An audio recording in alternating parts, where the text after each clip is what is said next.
tahun baru. Jadi selamat tahun baru Bapak Ibu, saudara-saudari sekalian yang kita belum saling mengucapkan selamat. Hati yang baru, jiwa yang baru, semangat yang baru ya. Kita akan masuk di dalam ibadah kita. Kita percaya kita boleh dihantar kepada tahun yang baru ini bukan karena kita baik, bukan karena kita hebat dan luar biasa, tetapi karena Allah kita yang setia. Sejak korbannya di atas kayu salib hingga pada saat ini kebangkitan ya, dan dia ada lewat rohnya di dalam kita. Haleluya, haleluya. Yesus, kau telah memulai. Yesus, kau telah memulai segala yang baik dalamku.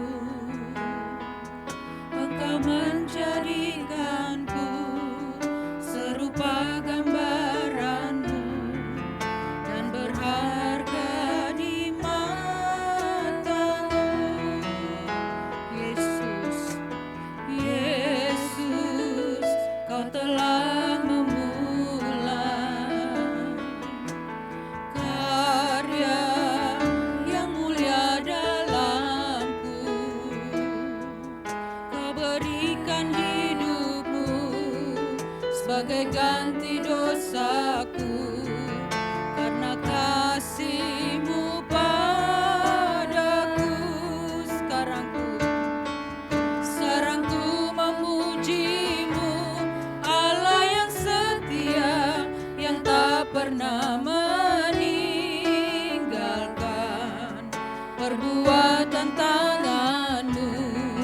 Sekarang ku menyembah-Mu, Allah yang mulia, sempurnakan segenap hidupku agar indah bagi-Mu.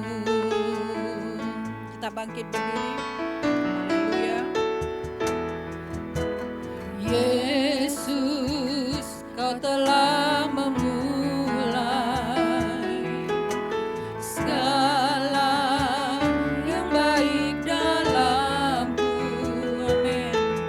Engkau menjadikanku serupa gambaran-Mu dan berharga di matamu. Yesus, kau telah memulai karya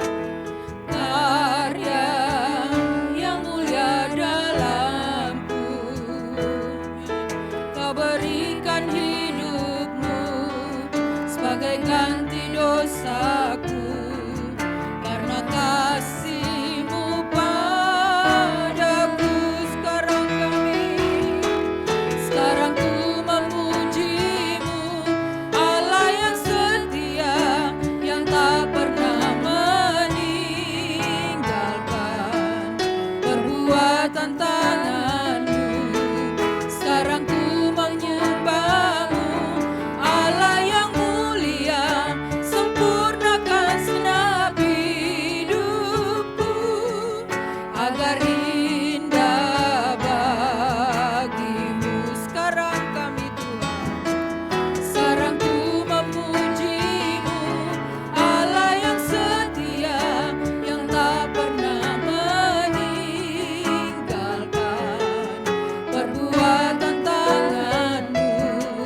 Sekarang ku menyembah-Mu, Allah yang mulia, sempurnakan segenap hidupku agar indah bagi-Mu.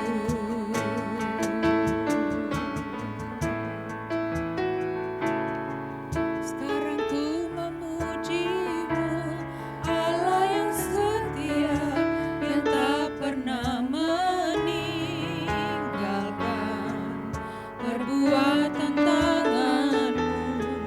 Sekarang ku menyembah-Mu, Allah yang mulia, sempurnakan segenap hidupku agar indah bagi-Mu.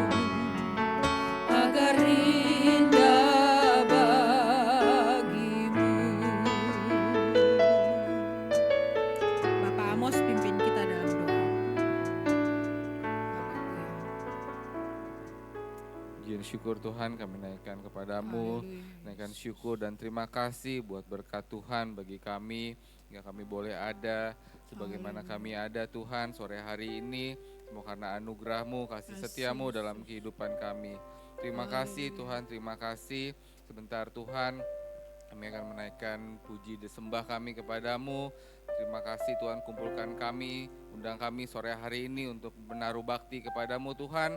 Persiapkan hati kami, untuk kami boleh memberikan yang terbaik untuk hormat kemuliaan namamu. Setiap pujian yang kami naikkan kepadamu menjadi dupa yang harum di hadapanmu Tuhan, menyenangkan hatimu. Kami juga berdoa Tuhan untuk setiap para pelayanmu yang ambil bagian dalam ibadah sore hari ini. Engkau urapi, pakai, jadi saluran berkat bagi jemaat di tempat ini untuk hormat kemuliaan bagi nama Tuhan. Pembicara yang sudah Tuhan persiapkan, Kau mengurapi, membawa firman Tuhan, biar semua berasal daripadamu. Terima kasih Tuhan. Kami juga berdoa Tuhan untuk setiap roh yang bukan berasal daripadamu, yang berusaha mencuri berkat pada sore hari ini Tuhan. Kami bersatu hati, kami tolak, kami tengking di dalam nama Yesus.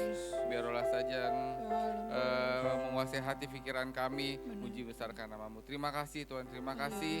Kami perlaskan doa ini yang jauh sempurna, dalam namamu saja Tuhan Yesus Kristus kami mengucap syukur. Haleluya, amin. Amin.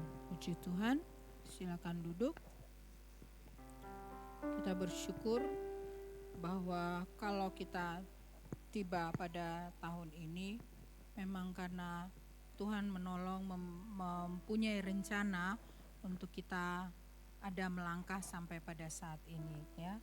Bukan hal yang biasa-biasa saja, tetapi kita percaya penyertaan Tuhan itu, tangan Tuhan itu yang memberikan kekuatan kita. Bukan tidak ada badai selama tahun 2025 yang kita hadapi, bukan tidak ada lembah yang harus kita jalani atau gunung yang harus kita daki, tetapi kalau kita memandang kepada Yesus, Dia yang menjadi kekuatan kita, yang menuntun langkah kita, dan biarlah langkah yang dituntun oleh Tuhan adalah langkah anak-anaknya yang berharap akan Tuhan, yang terus kita belajar untuk mengandalkan Tuhan ya.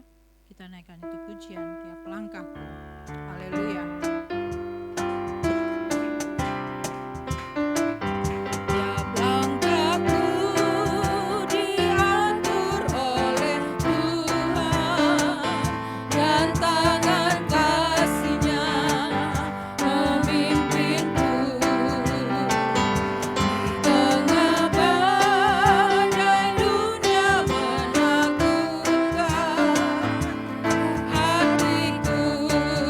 Tetap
tetap berdiri. Kita masuk firman Tuhan.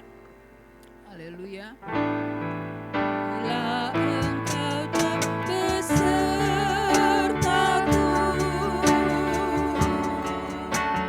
ku tak mau berjalan.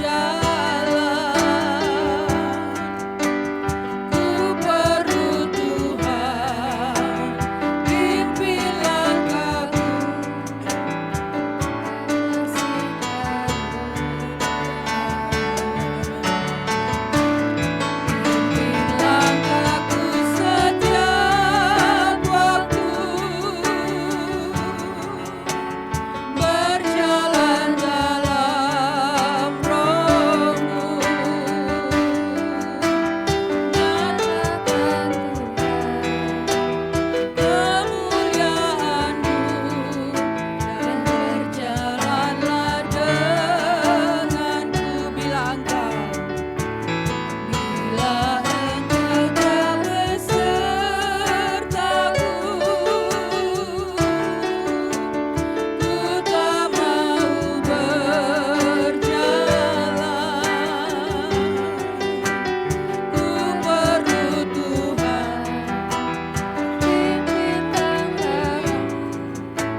Bersyukur bahwa penyertaan Tuhan itu nyata di dalam hidup kita. Bukan serba kebetulan kita ada. Tuhan mempunyai rencana, Tuhan mempunyai desain yang terbaik buat kita memasuki tahun ini. Sekalipun pada waktu yang lalu masalah kita belum selesai, mungkin bentuk masalah kita juga berubah atau berganti. Tapi kita tetap percaya bahwa Yesus itu tidak berubah. Pribadinya tidak berubah. Firman-Nya yang memimpin anak-anaknya tidak berubah. Janjinya ya dan amin. Mari kita kuatkan hati kita. Mari kita pandang Yesus, bukan pandang masalah kita yang mungkin belum selesai, yang mungkin berbeda.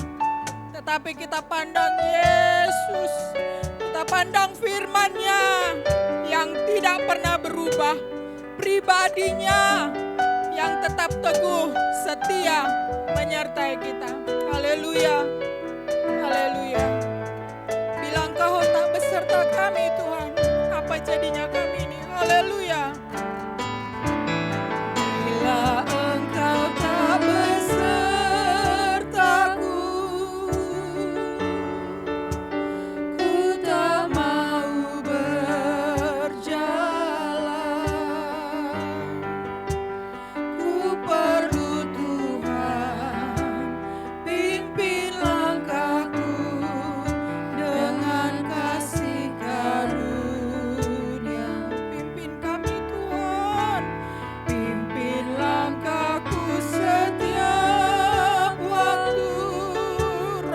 kami perlu berjalan dalam Roh-Mu. Nyatakan Tuhan kemuliaan-Mu dan berjalanlah denganku. Bila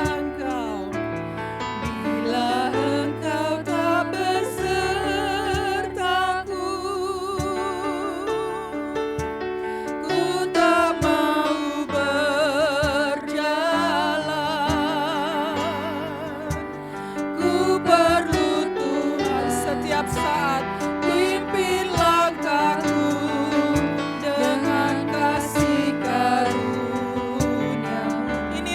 kami Tuhan,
Dia yang luar biasa.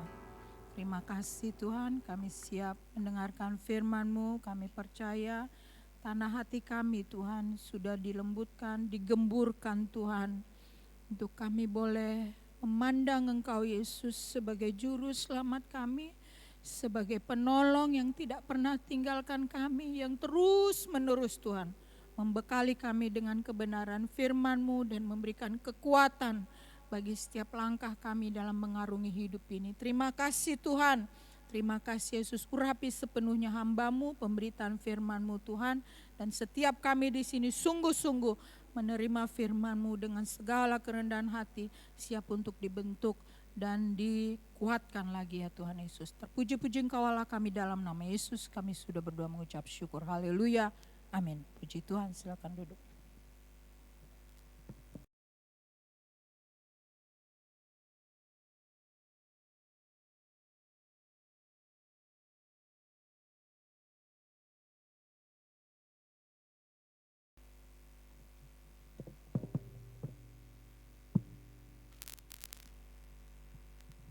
Puji Tuhan, selamat sore, salam sejahtera bagi kita semua.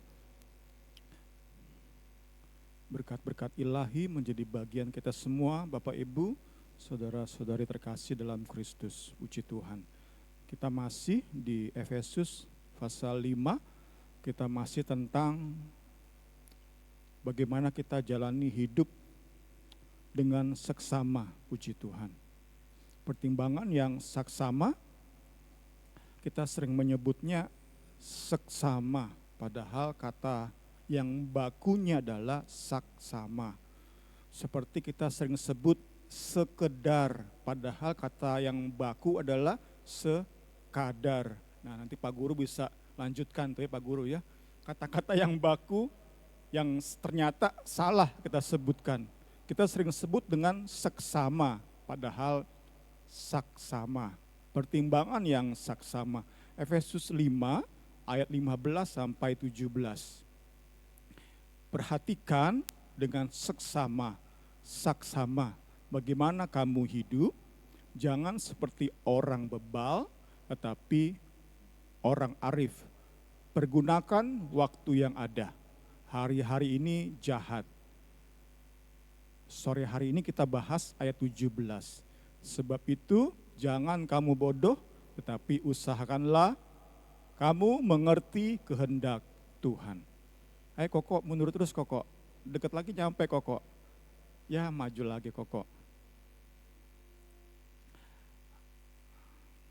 Masih tentang kerinduan kita, puji Tuhan, untuk bisa jalani hidup berpadanan dengan panggilan Kristus. Supaya kita bisa hidup sesuai dengan panggilan Kristus bagi kita, supaya kita bisa hidup sesuai dengan status kita sebagai anak-anak Allah, maka firman Tuhan di bagian ini memberi nasihat supaya kita jalani hidup dengan saksama. Dari websitenya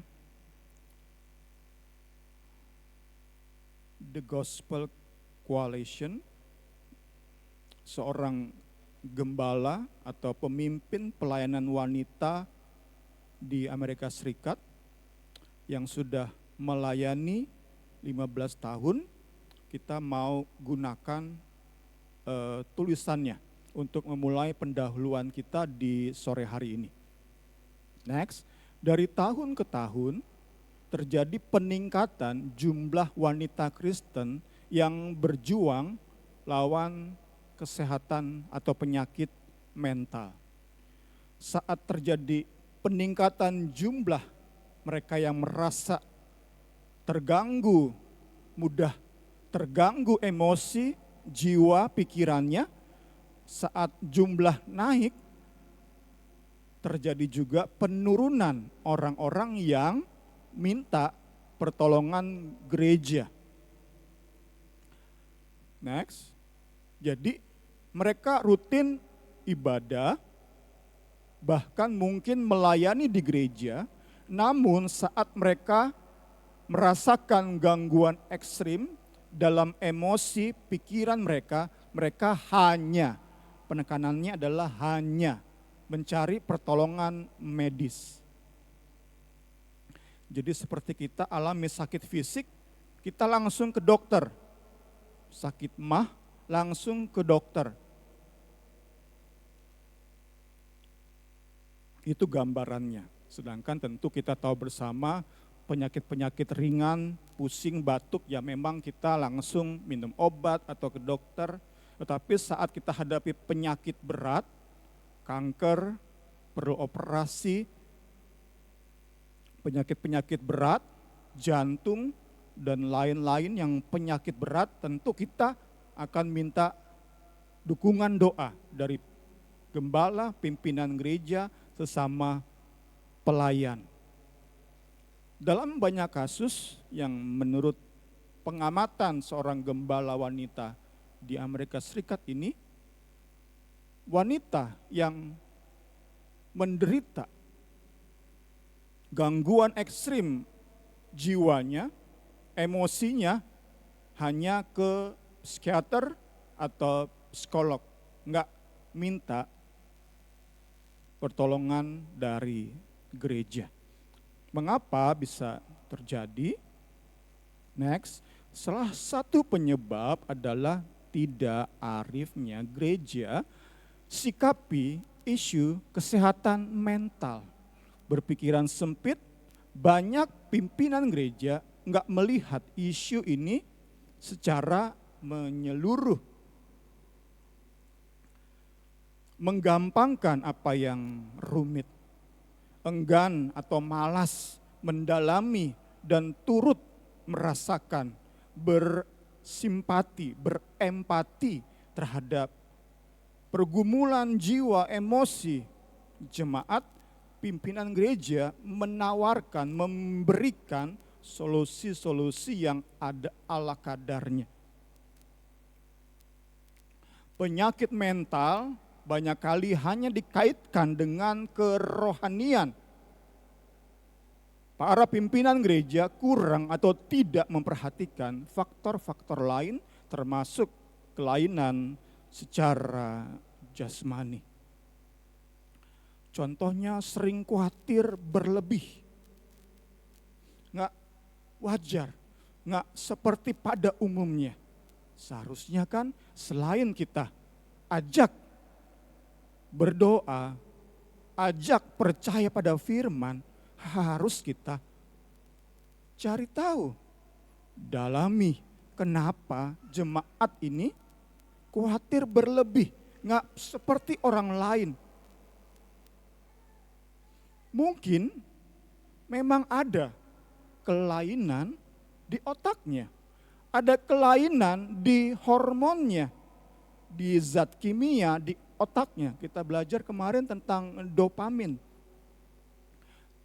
Mungkin memang ada kelainan secara jasmani. Karena itulah perlu cari tahu. Dalami, jalani hidup dengan saksama. Pertimbangkan dengan saksama.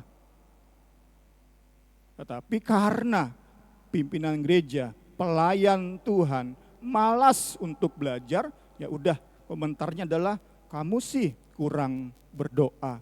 Lihat yang lain suka berdoa, nggak khawatir berlebih. Kamu sih kurang beriman. Kamu sih, apalagi sudah menyinggung uang, kurang kasih persembahan, kurang royal bagi pekerjaan Tuhan. Itu solusi-solusi ala kadarnya yang pada akhirnya membuat jemaat jadi kapok, minta pertolongan pimpinan gereja. Akhirnya saat mereka hadapi gangguan emosi yang ekstrim, mereka segera cari psikiater, cari psikolog. Karena tadi saat mereka terima, saat mereka coba cari pertolongan di gereja, yang mereka terima adalah penghakiman. Direndahkan, bukan pertolongan, malah direndahkan, malah ditekan. Ini yang banyak kali terjadi. Banyak kita ini nggak adil. Dan ini merupakan kesalahan dari generasi ke generasi berpuluh-puluh tahun. Nggak adil dalam hal apa? Contohnya, kita sering kalau pusing minum obat pusing, minum Paramek.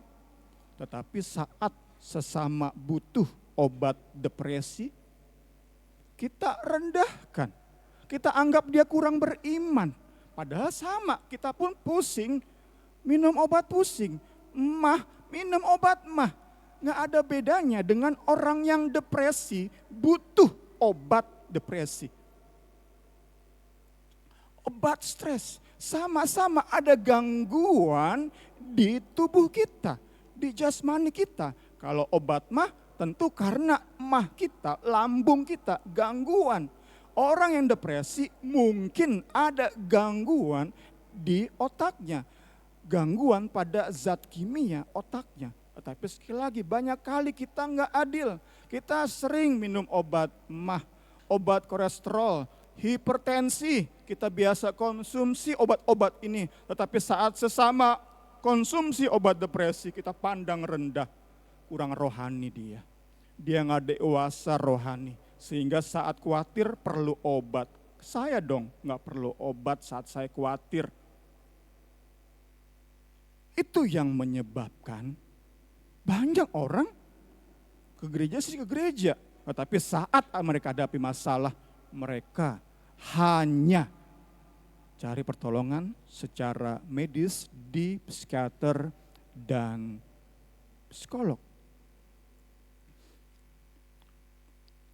Dalam istilah teologis, kita mau katakan, kita mau sama-sama mengerti, obat pusing, mah, hipertensi, kolesterol, itu sama-sama merupakan anugerah umum Allah lewat medis. Sama dengan obat depresi. Sekali lagi, kita mau sama-sama bisa ngerti, sehingga bisa meyakini, sehingga esok-esok saat kita tahu ada orang jemaat butuh penenang, kita nggak langsung mencap dia kurang beriman, kurang berdoa. Padahal belum tentu, jangan-jangan dia lebih mengandalkan Tuhan daripada kita. Tetapi mentang-mentang dia mengkonsumsi obat depresi, segera kita rendahkan. Sekali lagi dalam istilah teologis, obat pusing dan obat depresi sama-sama merupakan anugerah umum Allah melalui ilmu medis bagi kita umat manusia. Kemudian saya coba hubungkan dengan kurangnya kita fokus pada Kristus dan salibnya. Kita karena kurang memandang salib Kristus, kita banyak kali kurang merasakan kasih Allah, kurang disayang. Kita kenal istilah yang kasar tapi bisa kiranya menancap, jablay, kurang kasih sayang. Kita banyak kali kurang kasih sayang Allah karena kurang fokus sama salib. Nah, kita merasa butuh nih kasih sayang. Kita merasa butuh nih perkenanan Tuhan. Dan cara kita adalah salah satunya meyakinkan diri kita lebih dikasihi Tuhan daripada orang lain yang minum obat depresi. Solusinya apa? Fokus pada salib. Sehingga kita nggak butuh lagi merendahkan orang supaya bisa rasa sayang Kristus. Salib. Puji Tuhan, puji Tuhan. Next. Dalam kerinduan untuk menolong setiap jemaat, sesama jemaat hadapi setiap pergumulan mereka, maka kita, para pimpinan, pelayan, senior, kita mau lebih lagi berusaha mengerti apa yang menjadi kehendak Tuhan. Berusaha mengerti kehendak Tuhan. Kita masuk ke ayat pokok kita, saya bacakan dalam terjemahan sederhana Indonesia. Oleh sebab itu, kalau kita mau hidup berpadanan dengan status kita sebagai anak-anak Allah, jangan hidup sembarangan. Tetapi usahakanlah supaya kamu mengetahui apa yang Tuhan mau untuk kamu lakukan. Usahakanlah supaya kamu mengetahui, mengerti, itu memakai kata suniemi, yang juga berarti menyusun dengan benar, mengatur, menggabungkan dalam pikiran. Next, hidup sebagai anak-anak Allah, kita nggak bisa hidup sembarangan. Meski kita yakin status kita anak-anak Allah, tetapi saat kita hidup sembarangan, orang akan melihat kita anak-anak iblis, anak-anak kegelapan. Kita perlu berjuang, hidup nggak sembarangan. Kita perlu mempertimbangkan banyak hal dan nyusunnya secara saksama di bawah otoritas firman. Puji Tuhan. Seksama, digabung, disusun sesuai porsinya, sesuai dengan urutannya, sesuai dengan skala prioritasnya. Seperti saat saya gambarkan kita masuk ke dalam rumah seseorang. Misalnya anak saya Jefta udah punya rumah ya. Saya pengen Natalan, pengen tahun baruan, ketok-ketok. Jefta keluar, terus salam Natal, salam tahun baru. Saat duduk, padahal di hadapan kami banyak makanan, ada kue-kue yang enak, ada Pizza Hut, ada Coca-Cola, ada kopi kenangan. Tapi saat kami duduk, kami lihat ke atas, kok ada batu pondasi ya di atas langit-langit ya. Terus kami tanya ke Jefta, kok ada batu kali di atas atap? Kata Jefta, ya mau-mau saya sih, saya senang aja. Tuh batu kali ada di atas kepala. Apa yang kita lakukan? Kita akan segera pindah ke teras. Demikianlah hidup yang enggak teratur, yang sembarangan, yang enggak sesuai posisinya. Posisinya kan batu kali ya di pondasi, bukan di atap, bukan di tembok. Sesuai dengan posisi. Next, kita harus hindari tindakan gegabah, pengambilan keputusan yang sembrono ataupun malasnya kita dalam mempelajari setiap permasalahan secara rinci dan menyeluruh. Sekali lagi, untuk bersesuaian, berpadanan dengan status kita sebagai anak-anak Allah, harus hidup dengan saksama. Wujud hidup dengan saksama adalah enggak sembarangan, berusaha ngerti kehendak Allah. Puji Tuhan, puji Tuhan. Next.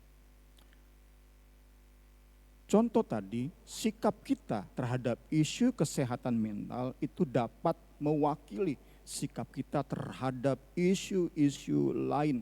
Terlalu luas, terlalu banyak isu dalam hidup ini. Kesehatan mental hanya salah satu. Tentang politik,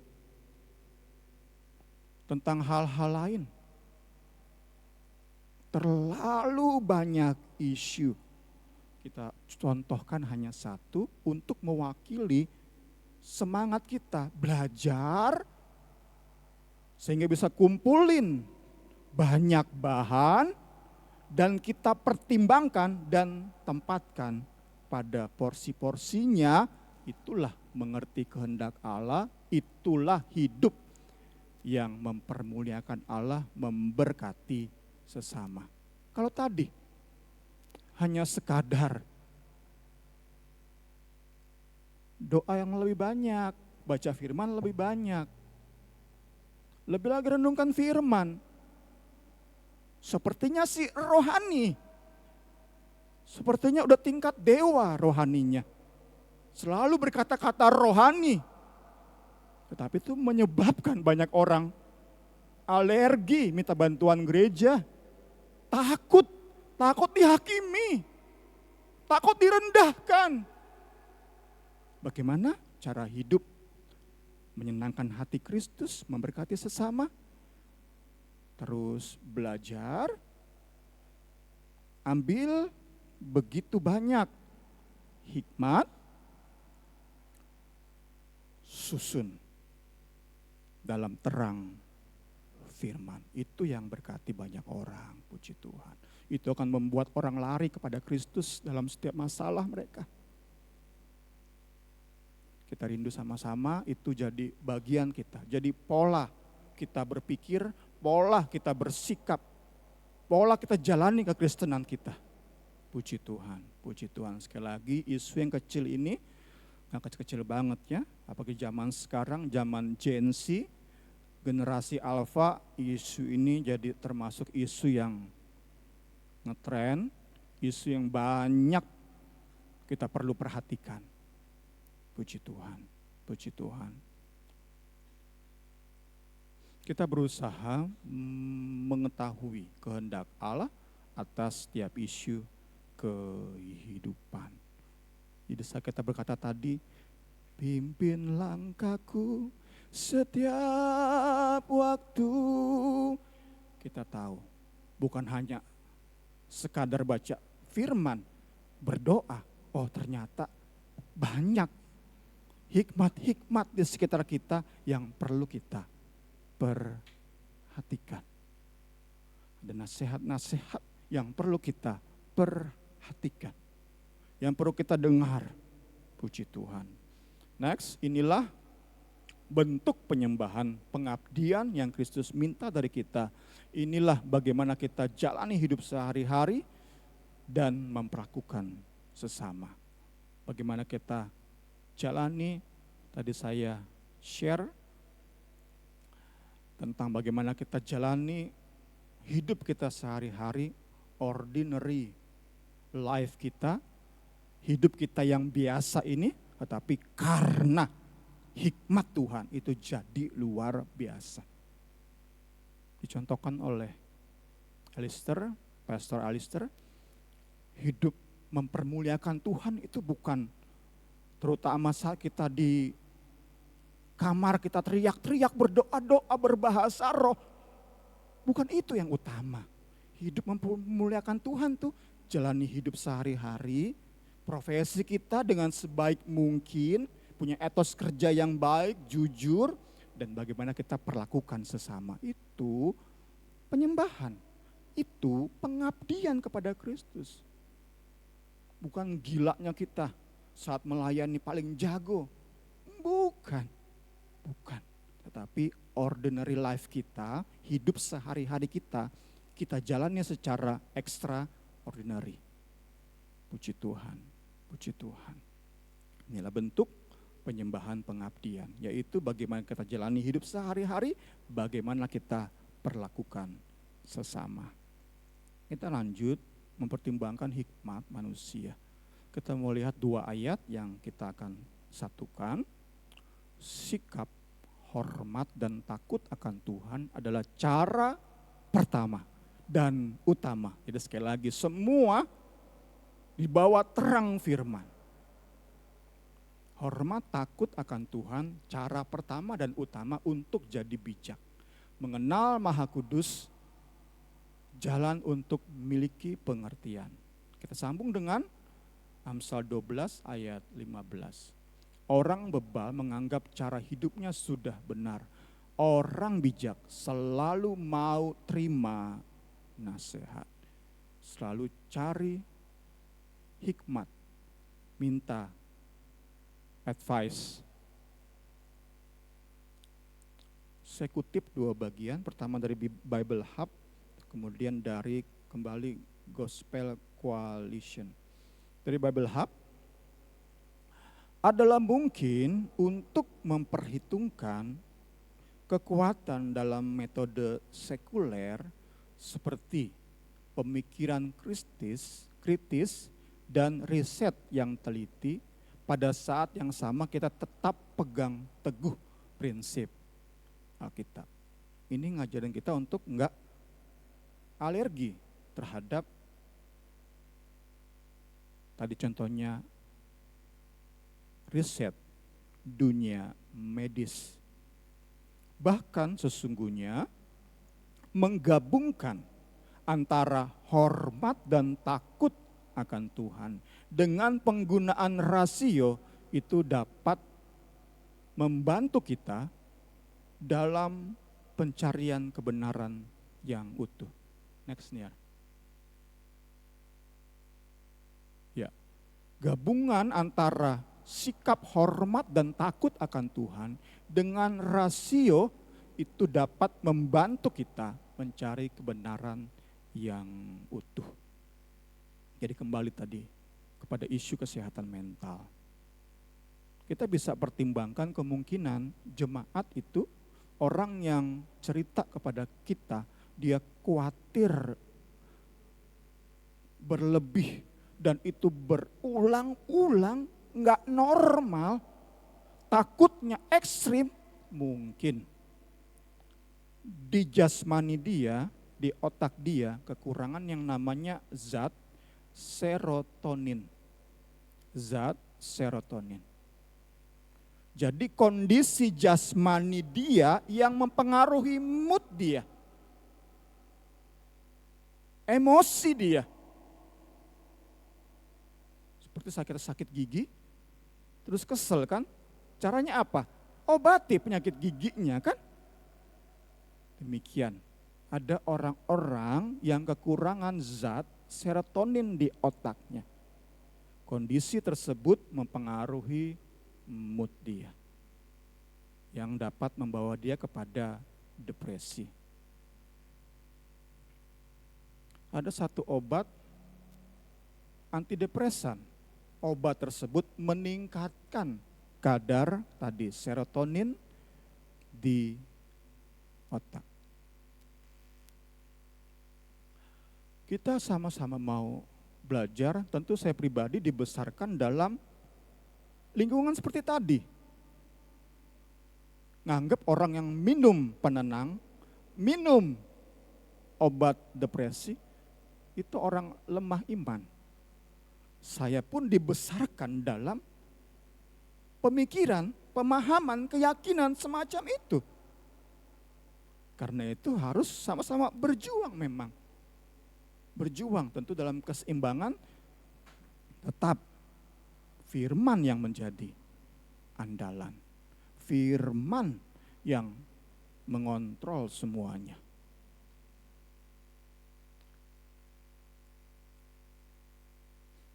Next. Berikutnya dari TGC, The Gospel Coalition. Jemaat perlu didorong untuk datang kepada gembala atau konselor di tahap awal pergumulan jiwa mereka.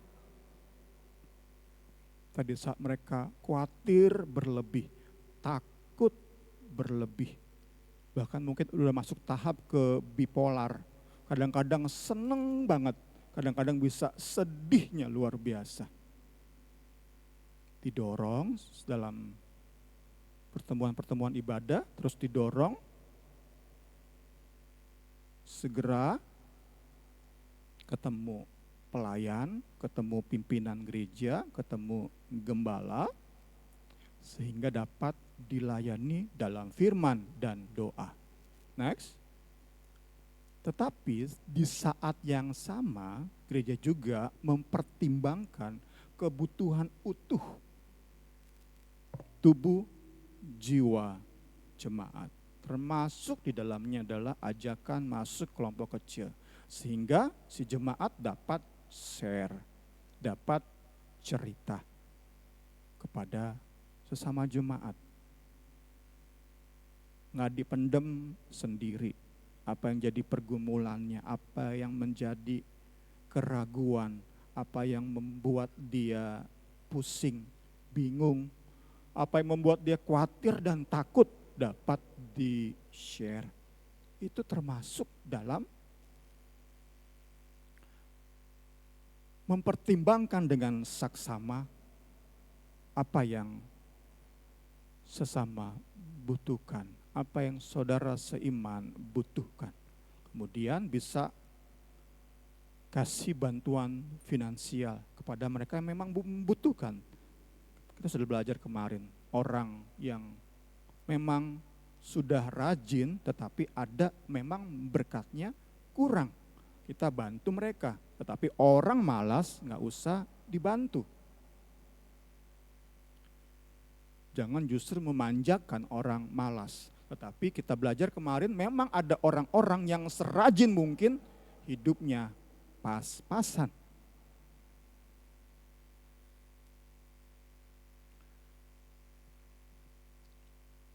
Jangan hanya suruh berdoa.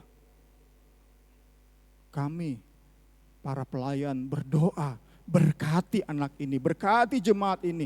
Padahal dia butuh goban, cepeceng, kita punya. Tetapi karena ngeroh banget, sok rohani, hanya bantu dengan doa. Masuk kemudian kepada peran tenaga medis. Kita sudah bahas tadi dan lain-lain sebagainya. Ini dia gembala pelayanan wanita Laura Klein Smith di Amerika Serikat yang memimpin pelayanan wanita selama 15 tahun. Yang mendapati tren tadi, saat kebutuhan kesehatan jiwa meningkat di antara wanita Kristen, terjadi penurunan mereka yang minta pertolongan gereja. Kita tentu nggak mau kondisi tersebut makin parah, kita mau menjadi orang-orang yang bisa mengerti kehendak Tuhan. Saya coba berikan satu ayat untuk mendukung paragraf ini. Jika saudara mempunyai seorang kawan yang perlu makan, perlu pakaian, lalu saudara berkata, nah selamat jalan, semoga Allah memberkati engkau dengan cukup sandang dan pangan. Tetapi tidak memberinya pakaian atau makanan, apa gunanya? Tadi ya seperti kita sok rohani, saya akan dukung dengan doa puasa supaya kamu diberkati. Padahal kita punya gopeceng lah. 500.000, 200.000 berkati dia. Ada kita untuk dia beli beras. Ini yang sama-sama kita belajar. Puji Tuhan, puji Tuhan. Bagian terakhir malam hari ini ditundukkan di bawah Kristus. Tadi ya semua ilmu dunia kita tundukkan di bawah Kristus. Pemikiran kritis, kemudian riset yang bermutu, riset yang benar-benar kredibel, teliti dilakukannya, kita jadikan bahan pertimbangan, tetapi semua sekali lagi di bawah otoritas firman. Next, kita menolak setiap hikmat manusia yang Alkitab tolak secara gamblang. Jadi contohnya evolusi manusia dari kera. Alkitab tolak dengan kisah penciptaan. Hikmat manusia, sehikmat apapun dia, tetap kita tolak saat Alkitab secara gamblang menyatakan itu dosa, itu salah. Di luar itu semua kita terima. Jadi bahan pertimbangan. Kemarin saya singgung tetap contohnya tentang tato. Kita boleh dengan yakin kita berkata tato itu nggak boleh bagi anak Tuhan. Tetapi harus ada dasar, alasan-alasan. Karena dalam perjanjian baru nggak ada perintah gamblang, larangan gamblang, eksplisit, nggak boleh pakai tato, nggak ada di perjanjian baru. Nggak ada aturan tersebut bagi gereja. Saat kita berani nyatakan tato itu dosa, harus jelas. Harus pertimbangannya matang banget. Apa sumbernya? Apa dasarnya? Itu contoh yang bisa kita perluas ke banyak isu. Kemarin saya contohkan tentang bayi tabung. Bayi tabung itu mahal. Biaya untuk bayi tabung itu bisa bangun sebuah sekolah. Bisa cukupkan kebutuhan 100 orang. Mahal banget bayi tabung itu. Perlu pertimbangan banyak. Sampai kita berani berkata, bayi tabung itu nggak boleh. Hal-hal itu mengajari kita bahwa kita ini manusia yang terbatas banget. Kita perlu diskusi sama banyak orang.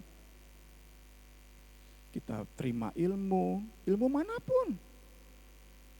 Politik, hukum, medis, sosial. Terima.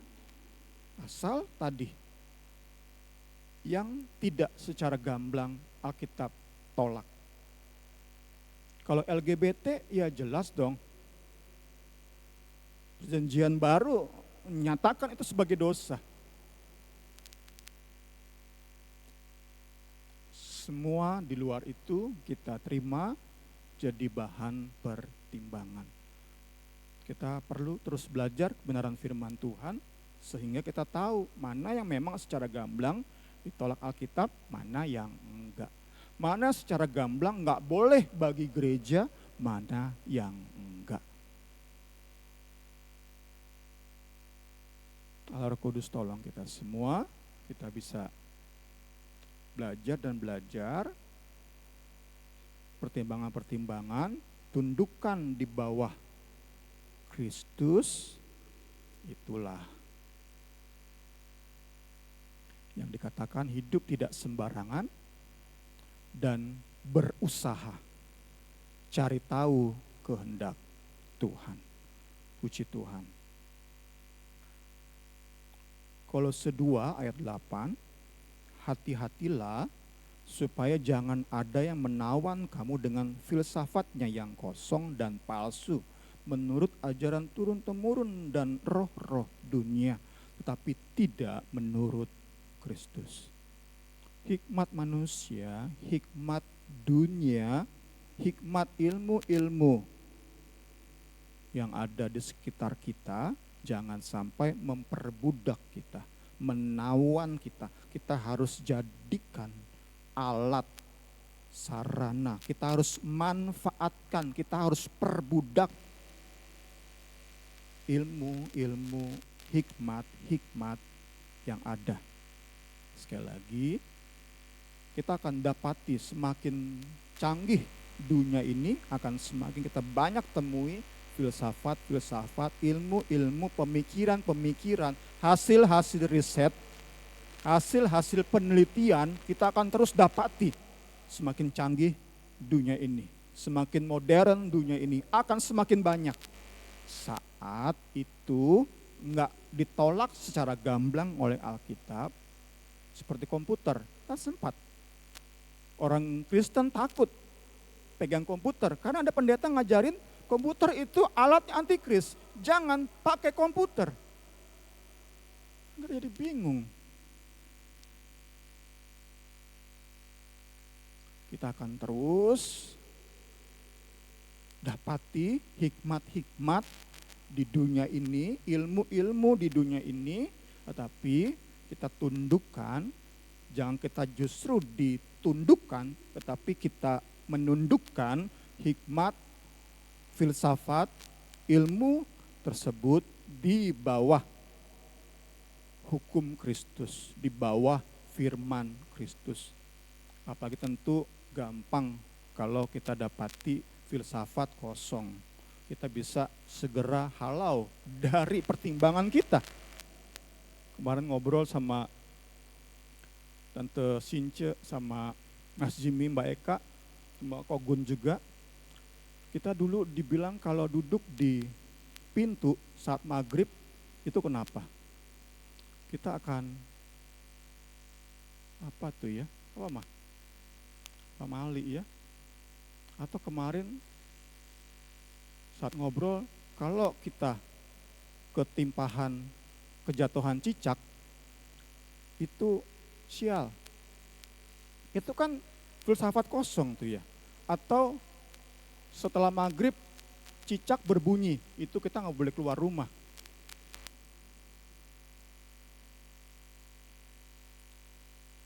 Hikmat seperti itu kan mudah bagi apalagi anak-anak generasi Z, generasi Alpha untuk tolak. Itu ya, filsafat kosong, pemikiran kosong,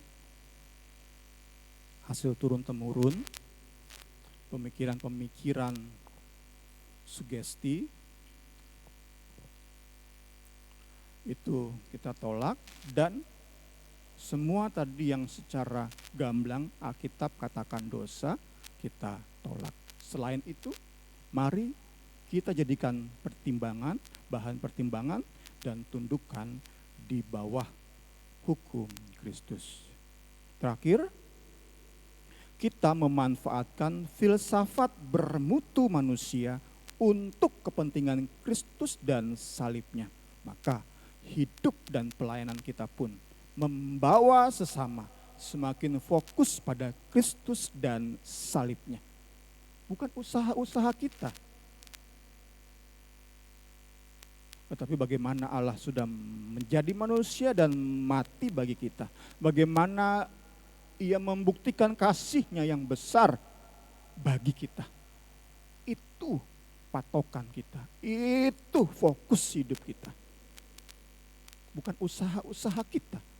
Tadi karena kurang berdoa, wah harus lebih rajin berdoa nih.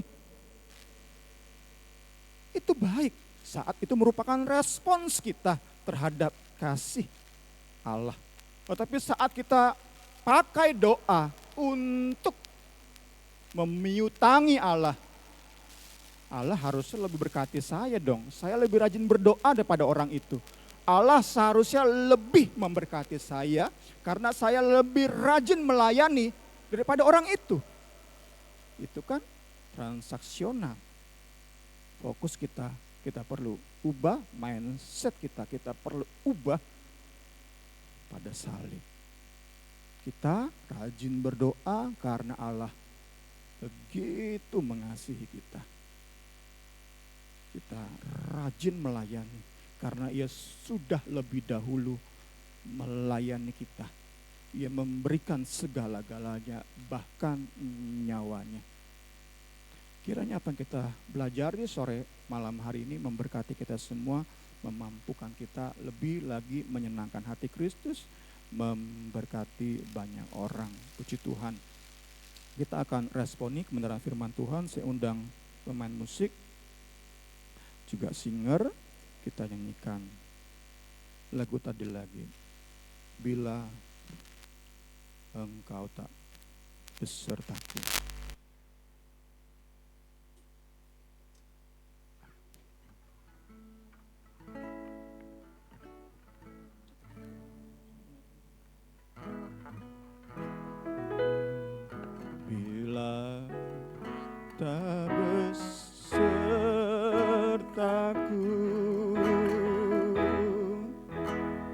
ku tak mau berjalan.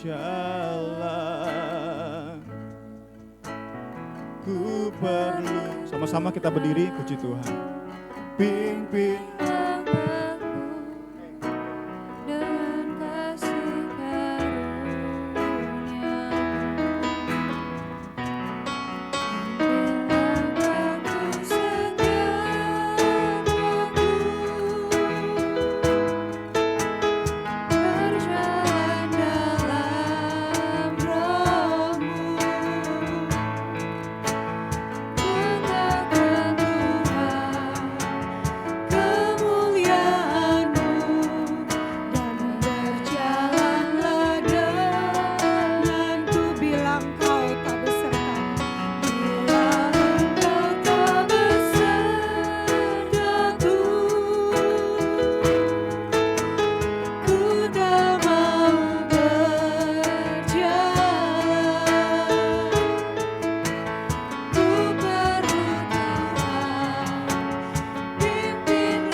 Pak Guru masuk dalam doa.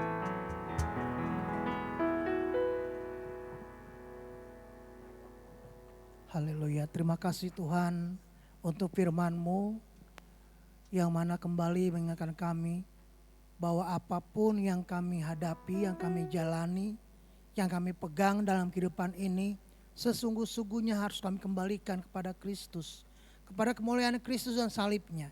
Kepada apapun yang kami lakukan ke depan, itu pun harus dalam kehendak Tuhan, harus berdasarkan kehendak Kristus. Terima kasih Tuhan, terima kasih. Biar sekali lagi kami diingatkan, disadarkan, ditegur bahwa dalam kehidupan kami, baik dalam prinsip hidup kami, dalam pegangan hidup kami, dalam filsafat hidup kami, apapun yang menjadi pegangan hidup kami, sekali lagi biarlah Tuhan mengingatkan kami kembali untuk kami bawa kepada Tuhan. Dan sekali lagi hanya kepada Kristus dan hanya kepada Kristus saja kami bawa semua kehidupan kami. Karena kami menyadari Tuhan bahwa Kristus sudah berkorban buat kami, menyerahkan nyawanya buat kami dan menebus kami, mengangkat kami menjadi pribadi-pribadi yang berkemenangan di dalam Tuhan. Tuhan, kami juga berdoa, pakai kami Tuhan dalam pelayanan Kau percaya pada kami. Terkadang kami mungkin dengan sikap, tutur kata dan apapun kami perbuat dalam pelayanan kami tidak menyenangkan hati Tuhan. Bahkan mungkin kami menjadi batu sandungan bagi orang lain. Niat kami mungkin baik, tetapi tindakan kami kurang baik. Ajar kami Tuhan sesuai dengan teladan-Mu sendiri Tuhan. Engkau adalah role model yang sempurna buat kami dalam hidup dan pelayanan kami. Ajar kami Tuhan bahwa sungguh-sungguh melayani banyak jiwa dengan kesungguhan, dengan ketulusan, bukan dengan kesombongan rohani kami.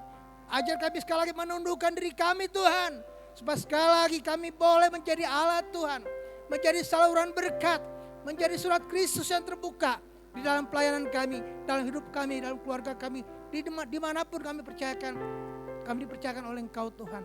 Pakai kami Tuhan sekali lagi, dengan apapun yang kami punya, dengan apapun yang kami miliki saat ini Tuhan. Sekali lagi, biarlah kami boleh menjangkau banyak jiwa Tuhan, membawa mereka datang kepada Engkau sebagai intan dan permata yang melengkapi mahkota kemuliaan Engkau ya Tuhan. Terima kasih Tuhan, terima kasih.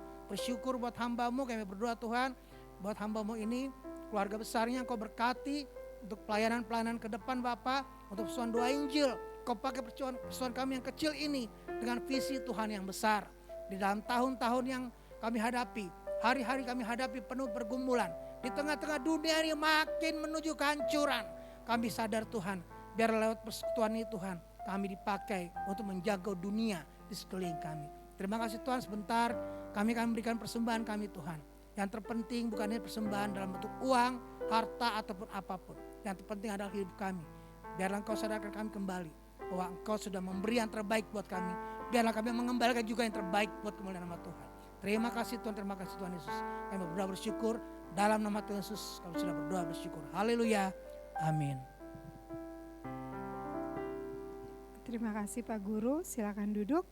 Kita akan memberikan persembahan untuk mendukung pekerjaan Tuhan di tempat ini. Kita akan menyanyikan lagu Tiap Langkahku Diatur oleh Tuhan.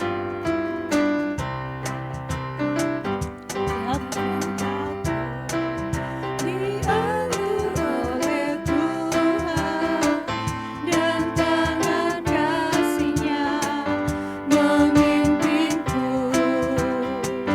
Tengah badai dunia menakutkan, hatiku tetap tenang teduh. Tiap langkahku ku tahu Tuhan yang pimpin, ke tempat tinggiku diantarnya,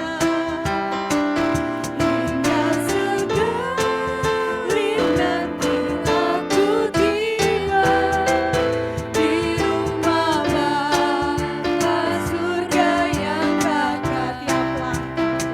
Tiap langkahku Tuhan yang pimpin, ke tempat tinggiku diantarnya, hingga sekali nanti aku tiba di rumah Bapa surga yang bakal. Di rumah Bapa surga, di rumah Bapa surga yang bakal, di rumah Bapa surga yang bakal. Puji Tuhan. Terima kasih untuk persembahannya, biar boleh terus mendukung pekerjaan Tuhan di tempat ini. Pengumuman, hari Rabu kembali kita ada doa puasa di tempat ini jam 6 sore. Saya terus undang Bapak Ibu, saudara-saudari rindu sama-sama. Kita sama-sama berdoa di tempat ini, kita saling membutuhkan ya bantuan doa dari orang lain. Kita sama-sama bersahati menaikkan doa-doa syafaat kita di tempat ini, biar Tuhan Yesus saja yang tolong. Nanti pelayanan hari Rabu firman Tuhan akan dibawakan sama Saudari Niar, nanti yang pimpin juga Bapak Semi. Doa Zoom kami juga masih ada setiap hari Selasa dan Jumat, dan ibadah seperti biasa jam 5 sore di tempat ini. Hari ini tepat 2 tahun lalu kami ditinggal sama orang terkasih kami, suami Ibu Carla. Saya percaya keluarga ini juga Tuhan pelihara. Kami melihat penyertaan Tuhan tuh luar biasa buat keluarga mereka.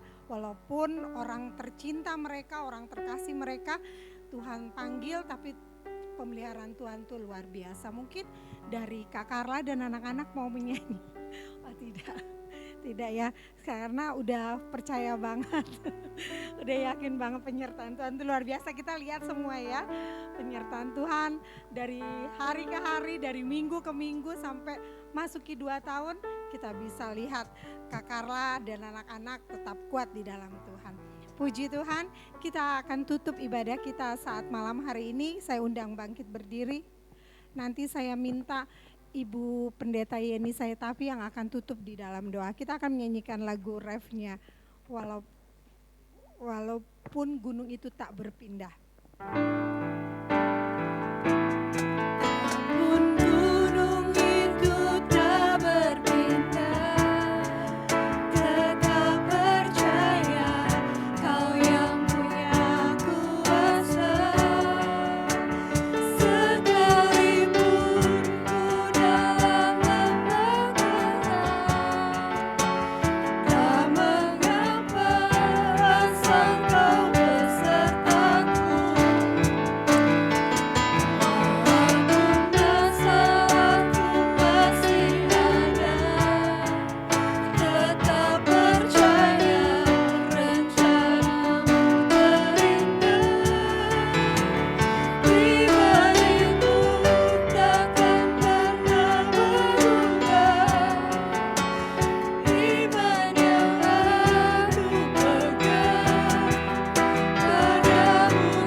Kami bersyukur karena kami baru saja melangkah beberapa langkah di tahun 2026. Kami bersyukur karena kami ada karena anugerah. Kami ada karena kemurahan. Tuhan, perjalanan masih panjang. Kami butuh Engkau, kami perlu Engkau. Pegang tangan kami agar kami tetap kuat Tuhan, tetap setia, taat, baik dalam pengiringan kami, juga dalam pelayanan, dalam tugas pengabdian kami di tempat usaha, tempat pekerjaan, dalam keluarga, bahkan dalam apapun juga. Kami percaya 2026 adalah tahun yang penuh berkat, berkat kekuatan, berkat kasih setia Tuhan, bahkan berkat jasmani, terlebih berkat-berkat rohani. Terpuji akan nama-Mu Tuhan, ampuni segala kekurangan dan kelemahan kami. Kami merasakan hadirat-Mu di tengah-tengah perhimpunan kami. Dari awal, pertengahan hingga sampai menjelang akhir. Olehnya sebelum kami menutup ibadah ini, kami mau mengangkat pokok doa. Kalau sore ini ada di antara kami yang lemah, Tuhan berikan kekuatan. Yang sakit Tuhan jamah di dalam nama Yesus. Apapun bentuk penyakit, baik kami yang ada di tempat ini, keluarga kami, siapapun Tuhan.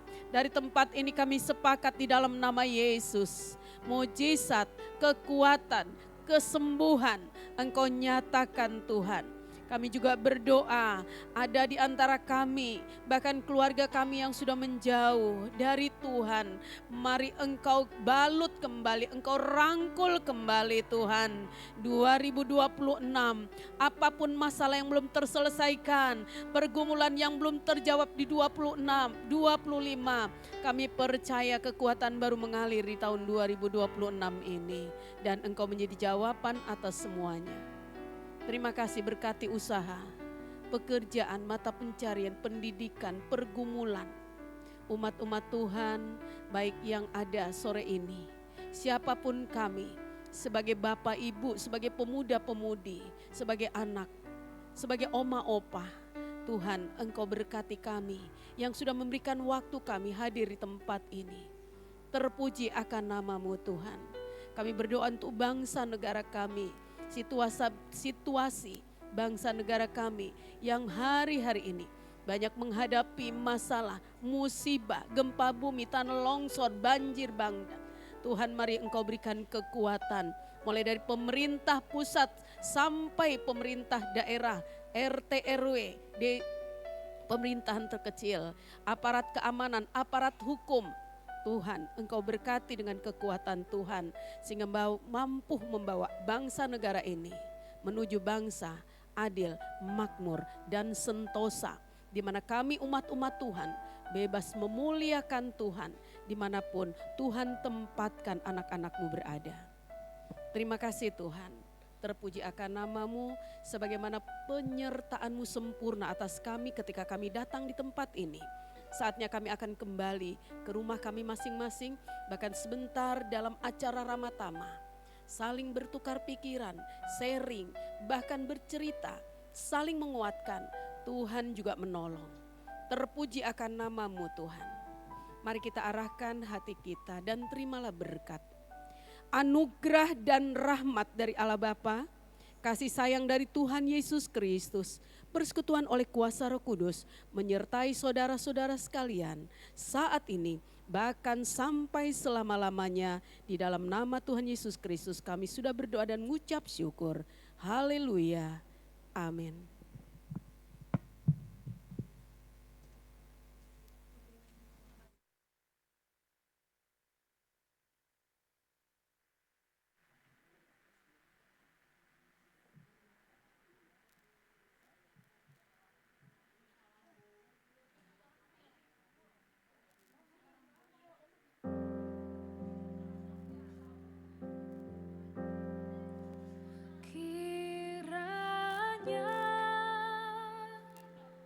Engkau memberkati. Dari Ama tuh mama kok.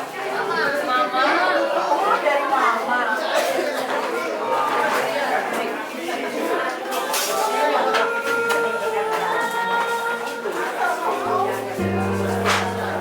Daerahku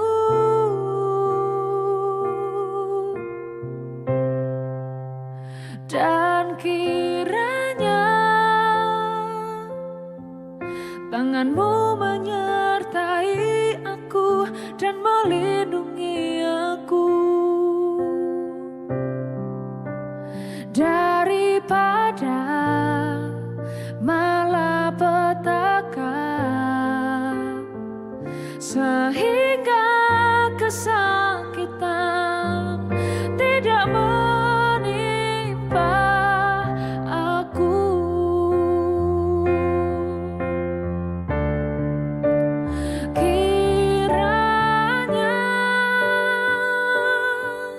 Engkau memberkati aku berlimpah-limpah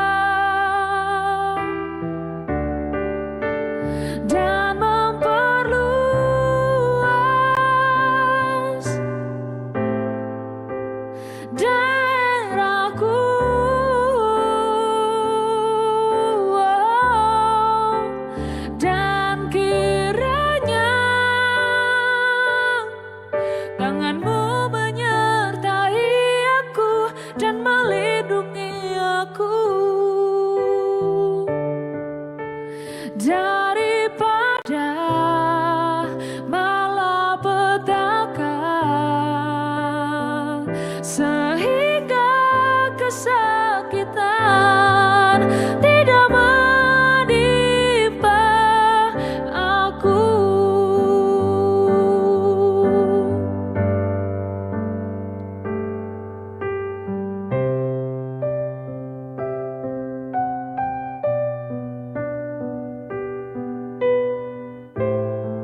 memberkati aku berlimpah-limpah dan memperluas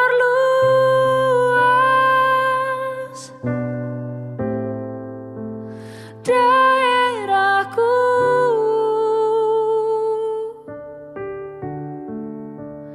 dan kiranya tangan-Mu menyertai aku dan melindungi aku daripada malapetaka, sehingga kesakitan tidak menimpa aku.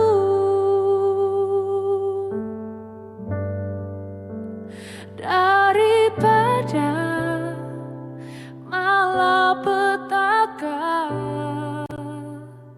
sehingga kesakitan tidak menimpa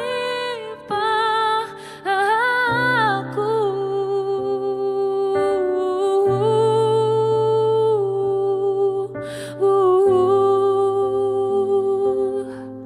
Tidak menimpa aku.